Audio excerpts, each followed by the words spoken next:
하나님의 말씀을 지키는데 장소에도 예외가 없습니다. 환경에도 예외가 없어. 그 하나님 말씀을 지킬 때에 예외가 없어. 목사나 성도나 예외가 없어요. 하나님 말씀은 다 같이 지켜야 되고 어떤 상황에 따라서 바뀔 수 없는 것이 하나님 말씀인 걸 믿으세요. 구약에는 율법의 말씀이 있는데 율법은 옛날 말씀 아니에요. 하나님은 살아계신 분이잖아요. 구약의 율법에 그 안에는 세 가지 중요한 내용이 담겨 있는데 그 중에 우리가 꼭 지켜야 되는 실정법이라고 하는 도덕법이 있고요. 그리고 시민법, 의식법 이런 게 있어요. 그게 율법 안에 포함되어 있는 건데 세월 속에서 복음의 내용이 다 들어가 있어서 시민법이나 의식법은 이게 복음의 내용 안에 있기 때문에 지키지 않아도 되는 것이지만 십계명은 반드시 지켜야 될 말씀으로 우리에게 주어져 있는 것이에요. 그렇게 볼 때에 하나님 말씀은 어떻게 지켜야 되는가? 모두가 지켜야 되고 예외가 없는 것이에요. 그리고 신앙생활 할 때 어린아이라고 예외가 되지 않아요. 마찬가지입니다. 오늘 예수님이 궁금한 게 있었어요. 제자들에게 물어보세요. 야, 사람들은 나를 누구라고 하느냐? 그랬더니 사람들이 생각하는 예수님에 대한 이야기를 했어요. 아마도 사람들은 예수님을 궁금해했을 거예요. 어떤 사람은 예수님의 목수의 아들로 알고 있었던 사람도 있었고 이미도 예수님의 말씀을 통해 야, 정말 저 가르침이 신기하다. 보통 바리새인과 서기관과 다르고 뭔가 신비한데 어떤 선지자 중에 한 사람일 수 있다고 생각을 했어요. 가까이서 제자들을 보았던 제자들은 예수님이 바람과 파도도 잔잔하게 하신 걸 보면서 도대체 저분이 누군데 바다가 예수님 말씀에 순종하는가?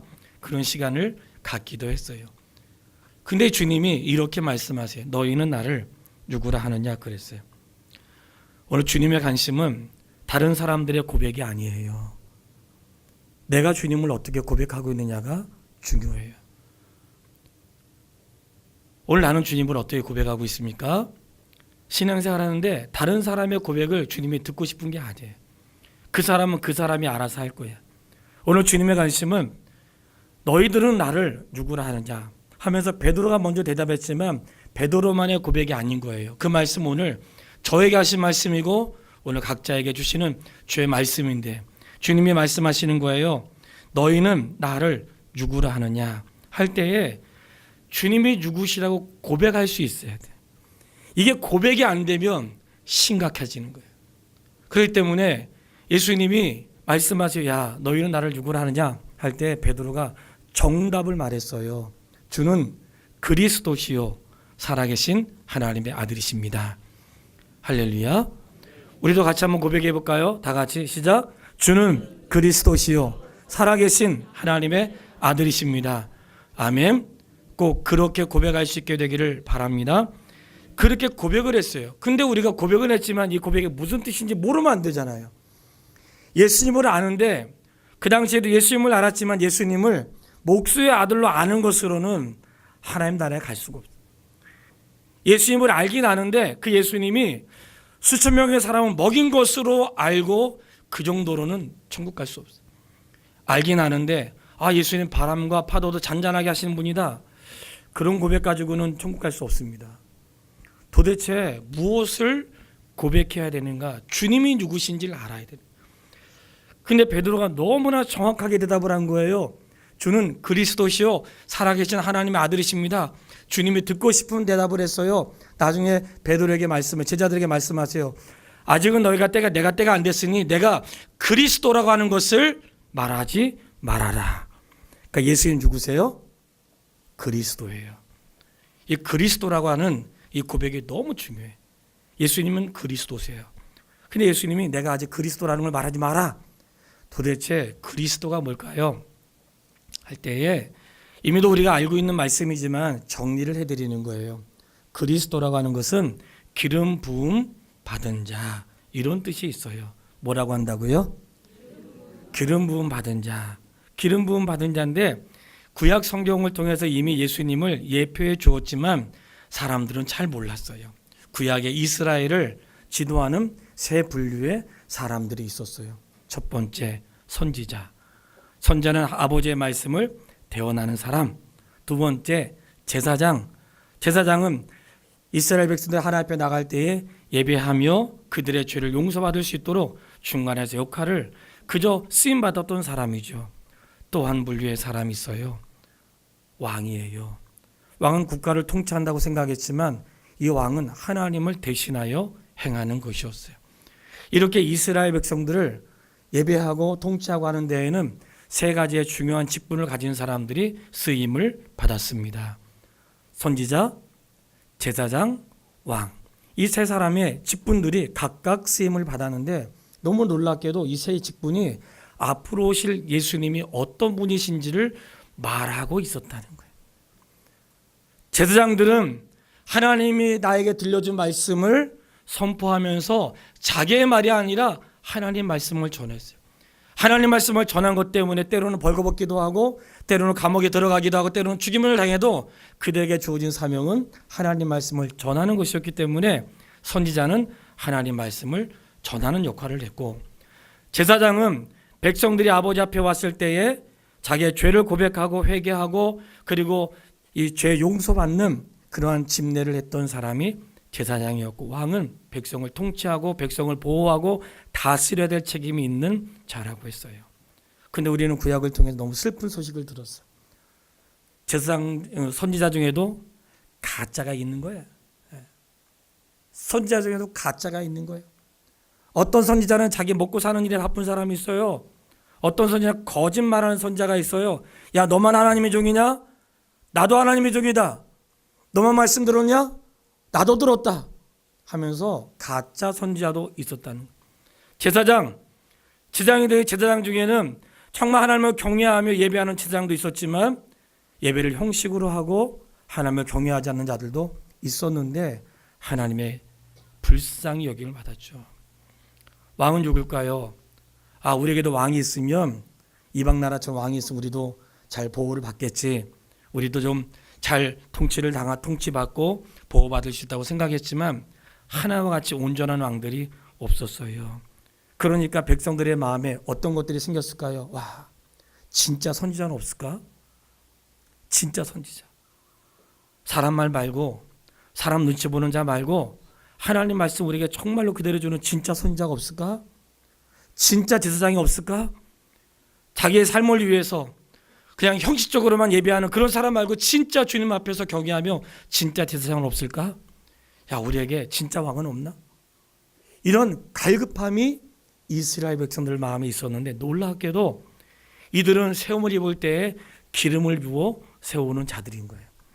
그러니까 그들은 하나와 같이 장차 오실 예수 그리스도께서 하실 일들을 대신 하는 자들이었지만 온전한 자가 없었어요. 근데 예수님께서 오셔서 세 가지 직분을 완벽하게 이루신 거예요. 할렐루야. 그 세 가지 직분이 첫 번째가 뭐예요? 선지자. 선지자로서 무엇을 했는가?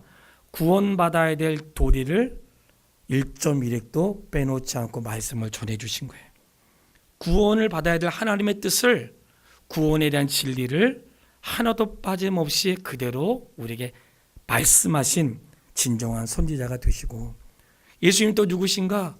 제사장으로, 당시 제사장은 양들을 가지고 오면 양이나 소를 잡아가지고 하나님께 나아갔지만 예수님은 친히 제물이 되셔서 아버지 앞에 나가는 진짜 제사장이 되신 거예요. 그러니까 그 예수님 때문에 용서를 받는 놀라운 은혜가 있었죠. 구약의 왕들은 자기를 위하고 자식을 위하고 삶을 위하고 자기의 권세를 휘둘렀지만 왕 대신 예수님은 나를 다스리시고 나를 통치하시되, 그냥 통치하시는 것이 아니라 하나님의 자비와 긍휼하심으로 하시되 어떻게 해요? 나를 평생 동안 보호하시고 인도하시고 통제하시는 그런 위대한 왕이셨던 거예요. 그러니까 이 베드로의 고백은 너무 놀라운 거예요. 주님이 너무 듣고 싶었던 말씀을 베드로가 고백한 거예요. 주님은 선지자시고 제사장이시며 왕이신데 내가 예수 그리스도를 어떻게 고백해야 되는가? 예수님을 그리스도로 고백할 때에 구원의 은혜가 내 안에 임하는 것입니다. 그러니까 그리스도로 고백하는 것은 그분만이 나의 진짜 구원의 진리를 가르쳐 주시는 분이시고, 주님만이 나의 죄를 용서하시는 분이시고, 주님은 나의 왕이 되셔서 나를 통치하시고 나를 보호하시고 인도하신 그분으로 고백할 수 있게 되기를 바랍니다. 이 고백이 나의 고백이 되어야 구원의 은혜가 있는 거예요. 근데 이 고백을 했어요. 했더니 주님께서 이렇게 말씀하십니다. 바요나 시몬아, 내가 복이 있도다. 뭐가 있어요? 뭐가 있어요? 이 세상에 살면서 뭐가 진짜 복일까요? 뭐가 진짜 복일까? 우리가 신앙생활 하면서 오해하면 안 되는 게 있어요. 물질은 악하고 영은 신령하다. 아닙니다. 하나님은 세상을 만드실 때 하나님 만드셨잖아요. 하나님이 악한 거 만드셨어요? 안 만드셨어요. 하나님 보시기에 좋은 걸 만들었다고. 물질은 악하지 않아요. 육악한가? 물질을 사용하는 사람이 악한 거예요. 그러니 세상은 악하고 영은 신령하다. 하나님 말씀에 통하지 않아요. 그렇지 않습니다. 세상은 하나님의 창조물이기 때문에 보시기에 좋았어요. 근데 그걸 사용하는 사람들이 악한 거예요. 악하니까 온전히 쓰임받지 못하는 거예요. 진짜 복이 아니야. 근데 예수님이 바요나 시몬아, 내가 복이 있도다.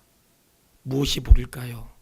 바르게 신앙을 고백하는 사람, 복된 사람이에요. 그 사람 복이 있는 사람이에요. 왜냐하면 왜 복일까요? 사람들이 이걸 잘 몰라. 그러니까 그냥 내 인생을 나의 것으로 사는 거예요. 우리는 죽음 이후에 또 다른 삶이 있다는 사실을 믿습니다. 성도님들 믿으세요? 꼭 믿으시기 바라요. 꼭 믿으세요. 저도 믿습니다. 이 땅을 살면서 우리가 죽음을 경험하는데 어떤 게 죽는 걸까요? 우리가 이 땅에 살면서 죽는 게 아니에요. 예수 믿는 사람이나 안 믿는 사람이 다 죽거든요. 학생들한테 물어봤어요. 여러분, 예수 믿는 사람 죽어서 부활해요? 부활합니다. 예수 안 믿는 사람 부활할까요? 아니요. 그러더라고요. 제 성도님들께 물어볼게요. 예수 안 믿는 사람 부활해요? 안 해요? 대답 잘 못하는 사람은 목사님이 알아서 얘기해 주세요. 그런 거죠. 예수 안 믿는 사람도 부활합니다. 예수 안 믿는 사람이 만약에 부활이 없다면 예수 안 믿어도 되죠. 천국 가기 싫은 사람 안 믿으면 되잖아요. 근데 하나님은 그런 방법으로 세상을 만들지 않으셨다는 거예요. 누구나 다 부활해. 근데 어떻게 부활하는가? 예수 믿는 사람은 영생, 영원한 생명을 얻는 부활에 참여하고, 예수 믿지 않는 사람은 영벌, 다시는 기회가 없는 영원히 살되 벌 가운데 부활한다는 거예요. 그러니까 우리가 죽음은 살면서 나이 다가 죽는 거, 그거 죽음 아니에요. 왜요? 또 살기 때문에 그래요. 그거 진짜 죽음 아니에요. 진짜 죽음은 뭔가 하나님하고 단절되는 게 진짜 죽음인 거예요. 그래서 아담과 하와가 죽었다는 것은 하나님과의 교제가 끊어지는 순간 죽는 거예요. 그러니까 성도가 그런 걸 두려워할 줄 알아야지 말이야. 하나님과의 교제가 끊어지는 걸 두려워할 줄 알아야지. 살면서 친구하고 교제 끊어지면 어떻게 할까? 이 돈줄 끊어지면 어떻게 할까? 이 친구 떨어지면 어떻게 하나? 친구 떨어지는 거 걱정하면서 내가 주님부터 멀어지는 거 걱정을 안 해. 정말 슬픈 일이죠. 내가 세상에 살면서 이 사람 없으면 안 될 것 같아. 아니요, 살 수 있다. 주에서보다 더 귀한 곳은 없네. 이 고백 안에는 아주 놀라운 신앙의 고백이 있는 거예요. 저는 우리 성도님들이 이 땅에 살면서 정말 주님이 내 인생의 그런 주인 되시기를 주의 이름으로 축원합니다. 이런 고백이 내 안에 살아있지 않는 동안에는 늘 끊임없이 우리는 고민해야 되고 끊임없이 인생의 문제를 해결하지 못한 거예요. 그래서 주님이 그래서 개인적으로 물어보신 거라고. 야, 넌 어떻게 생각하니? 넌 나를 어떻게 생각하니? 구원의 문제는 개인이기 때문에 그래서 뭐가 없어요? 예외가 없다 그랬잖아요. 여러분, 저도 이 자녀 얘기하면 하나님 앞에 떳떳할 사람 아무도 없어요. 저도 자녀 얘기하면 그냥 벌써 의미에 기죽은 거예요. 자녀 얘기만 하면 벌써 기죽어요. 떳떳하지 못하니까. 그러나 우리가 분명히 알아야 될 건 있어요. 예외가 없다는 것은 신앙 고백에도 예외가 없는 거예요. 어른만 고백하는 거 아닙니다. 자녀가 개인적으로 주님을 그리스도로 고백해야 구원의 은혜를 입는 것이에요. 만약에 내가 평생 사는 날 동안 모든 수고는 내가 할게, 너는 공부만 해라. 틀렸어요. 그러다가 인생의 쓴맛을 볼 수 있다고. 협박하는 거 아니에요? 주의 말씀에. 주의 말씀에 예외가 없단 말이지. 예외가. 목사라고 예외가 없어요. 목사 자녀들하고 형통하나요? 천만의 말씀. 예외가 없어요.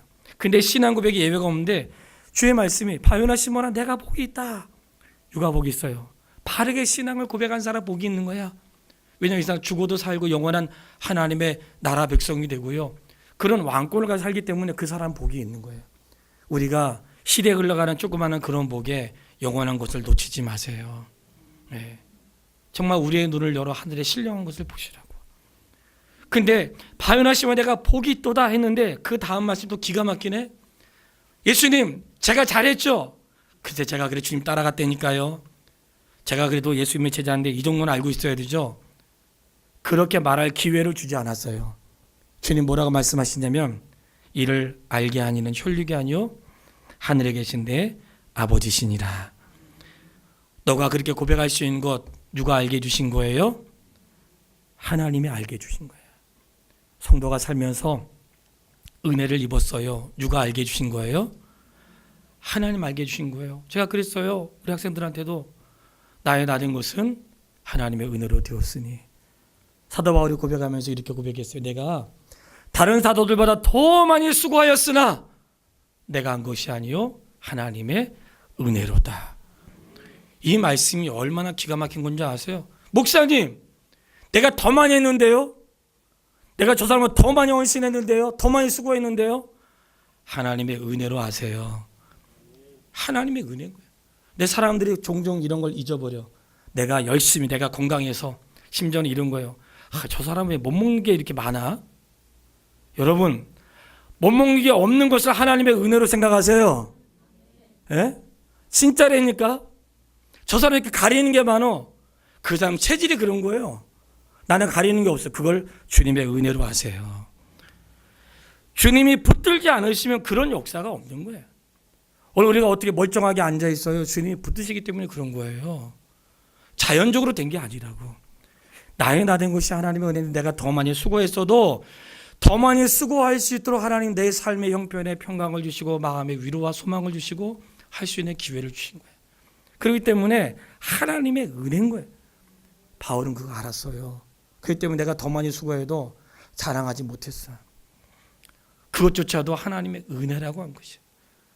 베드로가 주님은 그리스도시고 살아계신 하나님의 아들이십니다. 주님이 기뻤어요. 야, 너가 복되다. 이것은 하나님이 너한테 알게 해준 거다. 내가 바른 신앙을 고백하고 있습니까? 하나님이 나에게 알려주신 거예요. 나로 하여금 구원의 서정에 참여하도록 알려주신 거예요. 왜냐하면 이런 일이 있었거든요. 성경은 순서대로 기록된 것이 아니라 복음서는 또 이렇게 시각을 다양한 방법으로 말씀하기 때문에 역사 순서대로 기록되지는 않았어요. 근데 오병이어의 역사가 있었고 우리가 칠병이어의 역사를 마태복음 앞장에서 살펴보았잖아요.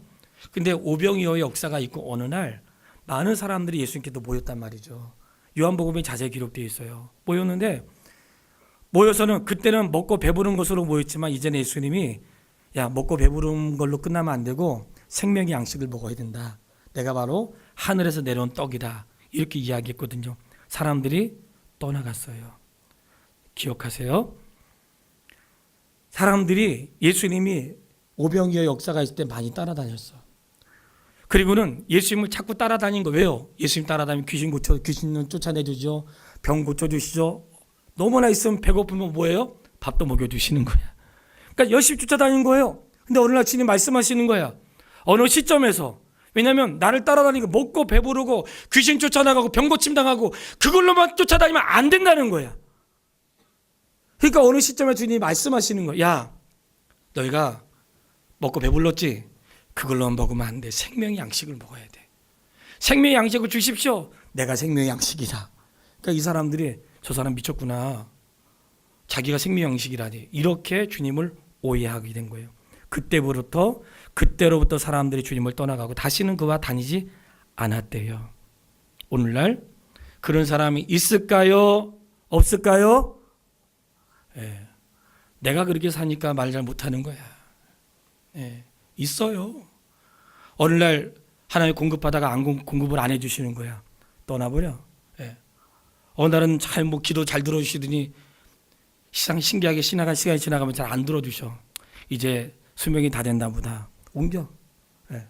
먹을 거 떨어지면 옮겨요. 병 들었는데 병 안 고치시면 옮겨요. 예? 주님이 안 되는 게 아니에요. 사람들이 떠나가니까 주님께서 말씀하셨어요. 제자들, 야, 너희도 갈래? 제자들이 뭐라고 했을까요? 영생의 말씀이 주님에게 있는데 우리가 누구에게 가겠습니까? 주님에게 뭐가 있어요? 영생의 말씀이 있다고. 영원히 사는 생명의 말씀이 주님에게 있는 거예요. 제자들이 주님을 떠날 수 없었던 이유는 평생 동안 먹고 살 수 있어서가 아니에요. 제자들이 주님을 쫓아다닌 것은 평생 동안 귀신을 쫓아내는 권능 때문이 아니에요. 우리 알잖아요. 제자들이 권능을 쫓아내고 귀신 쫓아낼 수 있는 능력을 줬는데 그들이 와가지고 예수님 정말로 귀신이 나갔어요. 기뻐요. 주님 뭐라고 하세요? 야, 뭐 당연한 걸 기뻐하냐?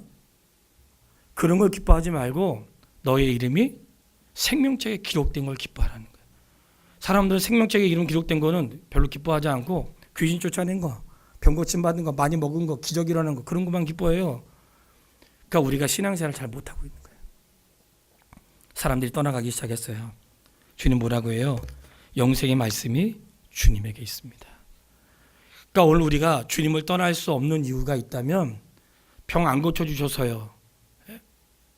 오늘 주님이 먹을 거 안 줘가지고요. 대학 안 붙여줘가지고요. 직장 기도엔 직장 안 돼가지고요. 핑계할 수 없어요. 주님을 떠나지 말아야 할 중요한 이유가 있다면 그런 것 때문이 아니에요. 우리가 주님을 떠날 수 없는 이유는 영생의 말씀이 예수님에게 있기 때문인 것을 믿으세요? 그게 내 안에 견고한 신앙의 고백이 되어야 하는 것이죠. 주님은 교회를 세우실 때 많은 사람 모으라고 교회 세운 거 아니에요. 하나라도 잃어버리지 않으려고 한다는 것은 하나님의 선택한 백성을 한 명도 잃어버리고 싶지 않으신 거예요. 교회를 통하여 그 일을 하기를 원하시는 거예요. 그러니까 교회는 하나님이 선택한 그 백성을 잃어버리지 않기 위해 존재하는 것이지 수많은 사람들을 교회에 모아가지고 그것이 교회의 본래 목적이 아니라는 거예요. 그분에게 영생의 말씀이 있기 때문에 떠날 수가 없는 거예요. 영생의 말씀. 그분에게 뭐 먹고 마시고 이런 건 그건 기본인 거예요. 하나님의 아들이시니까, 권능의 능력자시니까.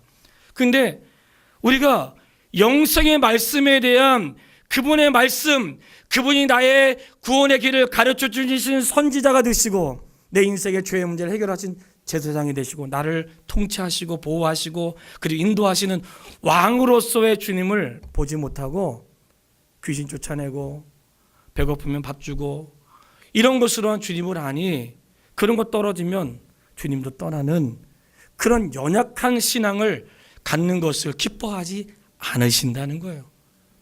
우리 화평의 가정 여러분, 세월이 지날수록 우리가 고백해야 됩니다. 혹시 그런 것들이 내 삶에 떨어져 나가도 주님 떠나지 마세요. 혹시 병 고침 받지 못해도 주님 떠나지 마세요. 대학 들어가지 못하고 취직 잘 안 돼도 떠나지 마세요. 내 생애 가운데 하나님 나를 어떻게 인도하시는지 보라고. 혹시 내 안에 그런 갈등이 생길 때 영생의 말씀이 주님에게 있는데 제가 누구에게 가겠습니까?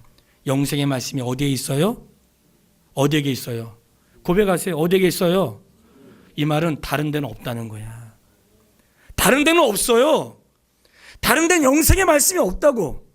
영생의 말씀은 오직 주님을 통해서만 나오는 거예요. 그때 교회가 뭐 하는 거예요? 주님의 그 말씀을 선포하고 영생의 말씀을 풀어서 해석을 해주고 영생의 말씀을 얻기 위해 어떻게 해야 되는지가, 그래서 교회가 필요한 거예요. 그래서 사도의 가르침을 받기 위해 성도들이 모여서 구원받은 사람들 어떻게 살아야 되겠습니까? 그래서 모여서 말씀을 배우는 거 아니에요.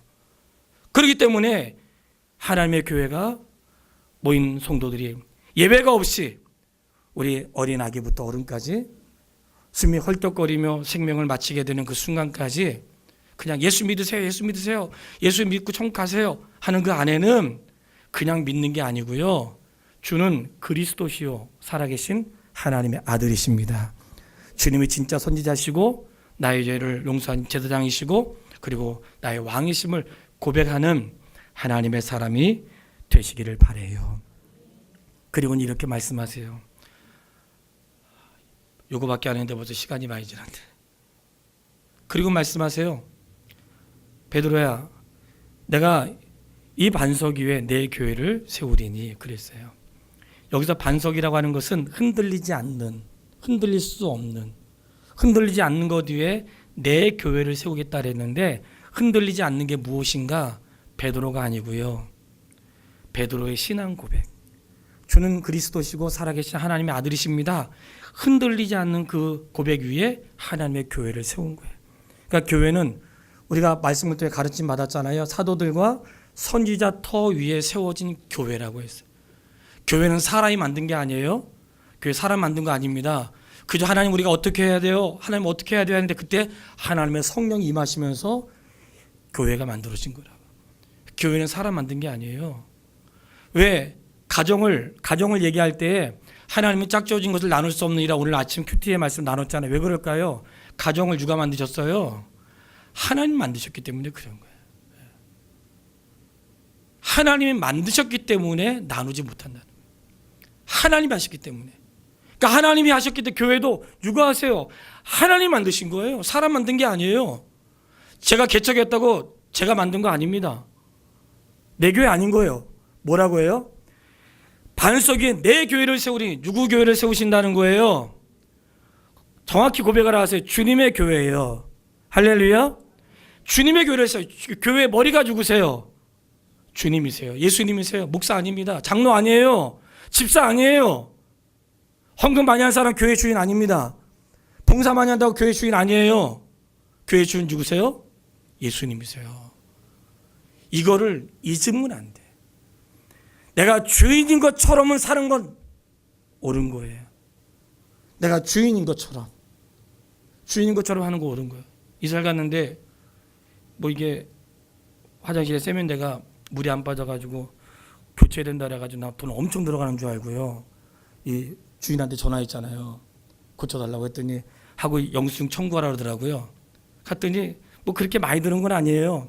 한 5만 얼마 나왔는데 그거 청구하기가 쑥스러워가지고 그냥 제가 쓸게요 그랬어요. 주인처럼 사는 거는 옳은 거예요.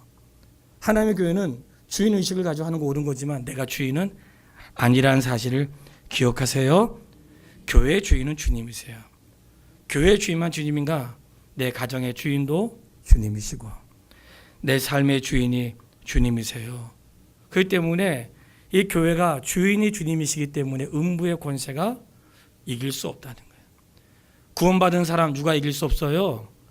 환난도 나를 이기지 못하고 핍박도 나를 이기지 못하고 인생의 위기도 나를 이길 수가 없어요. 왜요? 내 안에 주님이 계시니까. 그러니까 뭐라고 말씀하세요? 어떤 것도 나를 그리스도 예수 안에서 끊을 수 없느니라. 왜요? 내 인생의 주인이 주님이시기 때문에 그래요. 할렐루야. 교회 주인 주님이시고 내 인생의 주님이 주인이세요. 여기서 우리가 한 가지 놓치지 말아야 될 게 있어요. 이제 그 본문 뒤에 보면 24절 28절에 보면 주님이 이렇게 말씀하시죠. 누구든지 나를 따라오려거든 자기 십자가를 지고 나를 따르라 그랬어요. 너에게 나를 따르려면 자기 십자가를 지고 나를 따르라. 따라서 한번 해볼게요. 고백은 삶을 동반한다. 내가 고백했으면 고백하는 삶을 동반하는 것인데요. 예수님께서 말씀하신 거예요. 야, 너희가 나를 따라오려면 자기를 부인하고 자기 십자가를 지고 나를 따라와야 돼. 도대체 자기 부인은 뭐고 자기 십자가는 뭔가 할 때에 나는 우리 남편이 십자가고요. 나는 우리 어머니가 십자가고. 여러분, 어머니 십자가 아닙니다. 예? 남편 십자가 아니에요.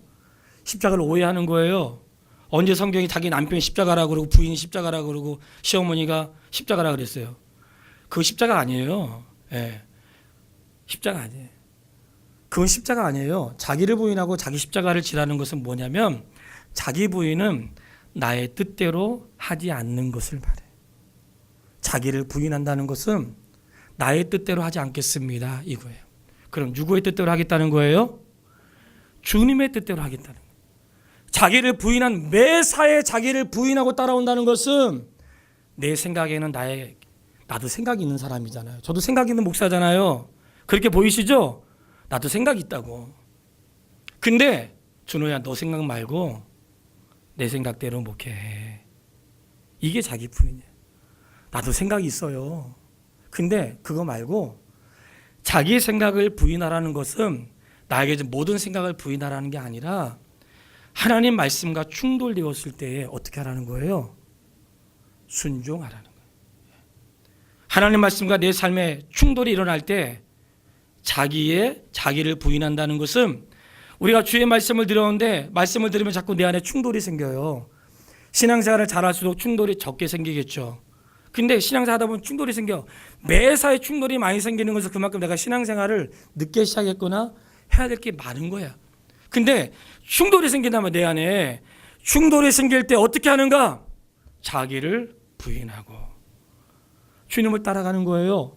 자기 부인은 자기의 생각을 내려놓고 주님의 뜻을 쫓아가는 것을 자기의 부인이라고 하는 거예요. 주님의 길을 따라간다고 하는 것은 바로 그거예요. 그러니까 주님을 따라간다고 할 때에 그 자기를 부인한다는 것은 시어머니나 남편이 이런 게 십자가가 아니고요. 그냥 사세요. 그냥 고치면서 사시든지 먹이면서 사시든지 포기하고 사시든지 기도하며 사시든지 그래서 사시라고. 그건 십자가가 아니에요. 그거는 십자가는 그게 아니고 주님 앞에 내 뜻과 내 생각 내려놓고 하나님의 가정을 세울 때에는 자기 편한 것만 있겠어요? 아니죠. 돕는 배필이잖아요. 돕는 배필. 돕는 배필은 뭐예요? 도와주는 거죠. 끌어내리는 게 아니고 돕는 배필인 거예요. 우린 다 도움이 필요하다고. 혼자 할 수 없기 때문에 둘을 세운 거예요.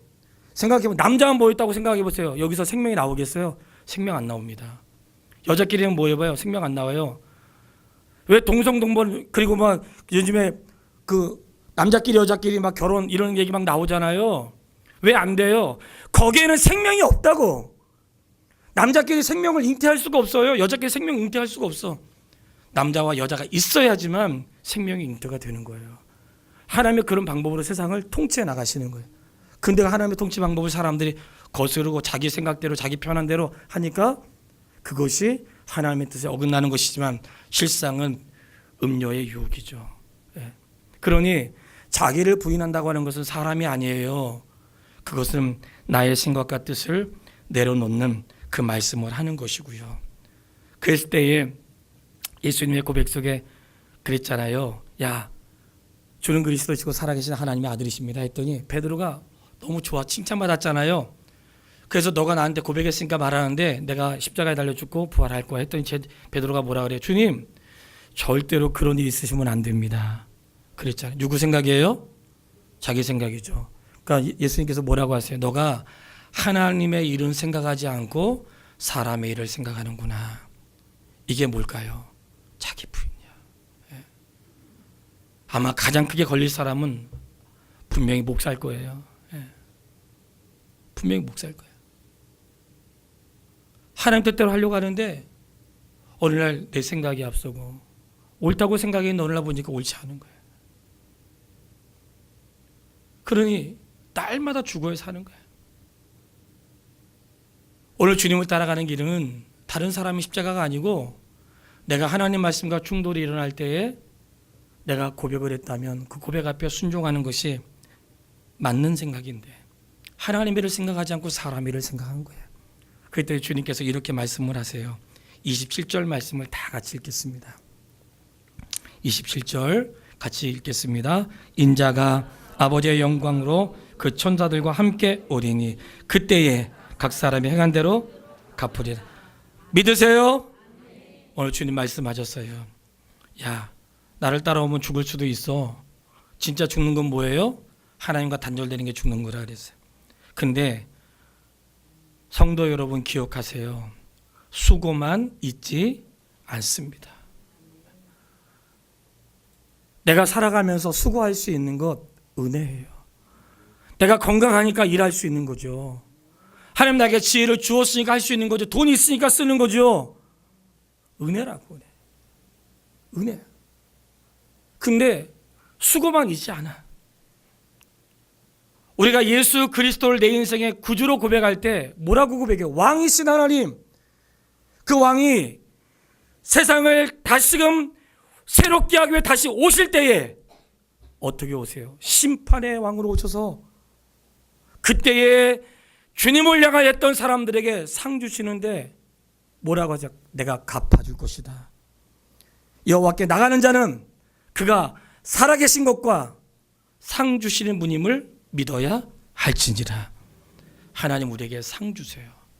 어떤 상인지는 모르지만 하나님이 우리에게 상 주시니 얼마나 좋은 걸 주시겠어요. 세상에 이름 알리려고 돌아다니지 마세요. 세상 뭐 그게 뭐 대단한 상이라 그러세요.